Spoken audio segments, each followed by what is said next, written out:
నమస్కారం. నా పేరు దీప్తి. మీరు చూస్తున్నారు అమ్మ చిట్కాలు దీప్తిశ్రీ. ఎండాకాలంలో పిల్లలు డీహైడ్రేట్ కాకుండా చేసుకునే హెల్తీ బేబీ ఫుడ్‌ని చూపిస్తాను. ఈ రెసిపీ పిల్లల బరువును కూడా పెంచుతుంది. మీకు తెలిసిన విషయమేనైనా మరొక్కసారి చెప్తున్నాను. పిల్లలకి పెట్టే ఫుడ్ నేనెప్పుడు సింపుల్ అండ్ ఈజీగా ఎవరైనా చేసుకునే విధంగా ఉంటేనే పోస్ట్ చేస్తాను.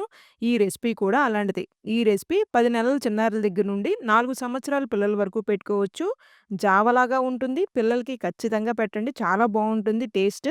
బ్రేక్‌ఫాస్ట్ లేదా లంచ్ టైమ్‌లో చిన్నారులకి రెసిపీని పెట్టుకోవచ్చు. పిల్లలకి సమ్మర్ టైమ్‌లో పెట్టుకునే మరికొన్ని రెసిపీస్ వీడియోస్ కావాలి అంటే ఈ వీడియోని లైక్ చేయండి. మొదటిసారి ఛానెల్‌ని చూస్తున్నా ఇంకా సబ్స్క్రైబ్ చేసుకోకపోయినా దయచేసి ఛానెల్‌ని సబ్స్క్రైబ్ చేసుకొని పక్కన ఉన్న గంట సింబల్‌ని నొక్కి ఆల్ అనే ఆప్షన్‌ని సెలెక్ట్ చేసుకోగలరు అని మనవి. బాండీలో 4 ఆల్మండ్స్‌ని డ్రై రోస్ట్ చేసుకొని పక్కన పెట్టుకుందాం. ఆల్మండ్స్ 8 నెలల చిన్నారుల దగ్గర నుండి పెట్టుకోవచ్చు.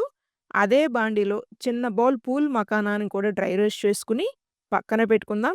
2 టేబుల్ స్పూన్ సగ్గుబియ్యాన్ని కూడా ద్వారగా వేపుకొని వీటిని చల్లారనిచ్చి పొడిలాగా గ్రైండ్ చేసుకుందాం. ఒక గిన్నెలో 150 ఎంఎల్ వరకు నీళ్ళని పోసుకొని గ్రైండ్ చేసుకున్న పొడిని వేసి మొత్తం కలిసేలాగా కలుపుకొని 3 నిమిషాల పాటు కుక్ చేసుకున్నాక స్వీట్ ఇష్టమైన పిల్లలకి అయితే డేట్ సిరప్ లేదా బెల్లం తురుముని వేయండి.